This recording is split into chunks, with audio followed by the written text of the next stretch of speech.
अस्सलामु अलैकुम वरहमतुल्लाहि वबरकातुहू। जिन हज़रात ने चैनल को सब्सक्राइब नहीं किया तो सब्सक्राइब करके बेल भी लाजमी दबाया करें ताकि फ़ौरन पता चल सके कौन सा वजीफ़ा आ चुका है और फिर बाद में आप लोग आराम से देख सकें। जज़ाकल्लाहु खैर। बिस्मिल्लाहिर्रहमानिर्रहीम नहमदुहु व नुसल्ली व नुसल्लिमु अला रसूलिहिल करीम अम्मा बाद।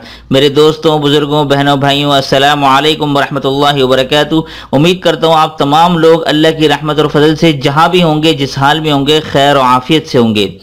आज का जो अमल है वो पेट के कीड़ों के हवाले से है। ये बच्चों और बड़ों को ये बीमारी हो जाती है और अक्सर बच्चों को होती है और तरह तरह की दवाइयाँ टेस्ट कर लेते हैं, डॉक्टर के पास चले जाते हैं और किसी तरह का भी कोई फ़ायदा होता नज़र नहीं आता।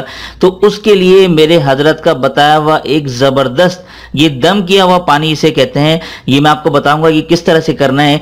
इंशाअल्लाह जैसे ही आप ये पीना शुरू करेंगे आपके इंशाअल्लाह पेट के सारे कीड़े बाहर निकलना शुरू हो जाएंगे। और ये मैंने लिखा है ये आपकी तसल्ली और यकीन दिलाने के लिए कि इस अमल पर आपका यकीन पुख्ता हो जाए कि किसी डॉक्टर के पास जाने की नौबत नहीं आएगी इंशाअल्लाह ताला। ठीक है, जिस तरह मैं बताऊं आपने उस तरह अमल करना है, इंशाअल्लाह आपको बहुत फायदा होगा। अच्छा जी, ये अब आपके सामने स्क्रीन पे नजर आ रहा है, ये स्टेप बाय स्टेप मैं आपको बताता हूं अमल। ठीक है, नंबर 1, ये अमल आपने दिन में किसी भी वक्त करना है। ठीक है, चाहे दिन में हो या रात में हो, जब आपको फुर्सत मिले। ठीक है। नंबर 2, ये दिन में सिर्फ आपने एक ही मर्तबा करना है, एक से ज्यादा बार नहीं करना। ये हो गया नंबर 2। अब आती है बारी नंबर 3 की। यहां पर आपने एक मर्तबा सूरह कहफ पढ़नी है। ठीक है, सूरह कहफ आपको मालूम होगी, ये जिस तरह हम लोग जुम्मे को पढ़ते हैं दज्जाल के फितने से बचने के लिए, इसके और भी बहुत ज्यादा फजाइल और बरकत हैं। ये पेट के कीड़े के हवाले से बड़ा ही मुजर्रब है, तो एक मर्तबा आपने ये सूरह कहफ पढ़नी है। ठीक है। अब नंबर 4 क्या है कि ये सूरह कहफ मरीज खुद पढ़े। ठीक है, अगर मरीज इतना बड़ा है और वो पड़ा हुआ है तो वो मरीज खुद पढ़े तो बेहतर है, वरना अगर मरीज बच्चे हैं वो नहीं पढ़ सकते तो उनकी जगह वालिदैन या कोई भी पढ़ सकता है।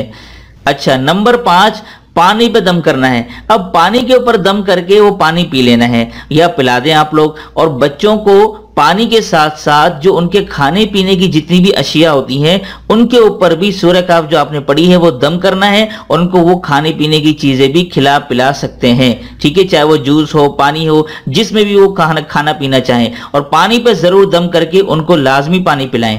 अच्छा, नंबर 6, ये अमल आपने मुसलसल 21 दिन करना है। इसमें किसी किस्म की नागे की कोई गुंजाइश नहीं है। ठीक है ना। अब यहां पर बात आती है कि जो बड़े हजरात हैं वो तो खुद अमल करेंगे। ठीक है, और अगर बच्चे हैं उनकी जगह वालिदैन कर सकते हैं। तो 21 दिन मुसलसल करना है। और अब ये सवाल पैदा होगा कि बहुत से लोग सवाल ये करेंगे कि भाई सूरह कहफ जो है वो एक ही दफा पढ़ के इतने पानी पे दम कर दें कि 21 दिन वो पानी पिलाते रहें। नहीं, ऐसे बिल्कुल नहीं करना, बल्कि आपने रोजाना सूरह कहफ पढ़कर नए सिरे से नए पानी पर, ताज़ा पानी पे दम करके उन बच्चों को पिलाना है या मरीज को पिलाना है। ठीक है, तो इंशाअल्लाह ये अमल कर लें। ये पानी जिस तरह आपके पेट में जाता रहेगा, आपके पेट की सफाई होती रहेगी और पेट के तमाम कीड़े इंशाअल्लाह, और भी कोई मजीद कोई बीमारी होगी इंशाअल्लाह सूरह कहफ की बरकत से वो सारे के सारे आपके पेट से निकल जाएंगे और इंशाअल्लाह बगैर दवाई के अल्लाह तबारक व तआला आपको शिफा अता फरमा देंगे। तो उम्मीद करता हूं आज का अमल आप लोगों को बेहद पसंद आया होगा। पसंद आने पर दिल बड़ा रखते हुए आप लोग लाइक भी कर दिया करें, और अगर आपकी कोई राय हो या कोई सवाल हो तो अपने कमेंट्स में अपने सवाल या राय का भी इजहार जरूर कर दिया करें। इंशाअल्लाह तबारक व तआला जैसी फुर्सत मिलेगी इंशाअल्लाह मैं आप लोगों के कमेंट्स का जवाब दे दिया करूंगा। तो दीजिए मुझे इजाजत, तब तक के लिए रखिएगा अपना ख्याल। अस्सलामु अलैकुम व रहमतुल्लाहि व बरकातुहू।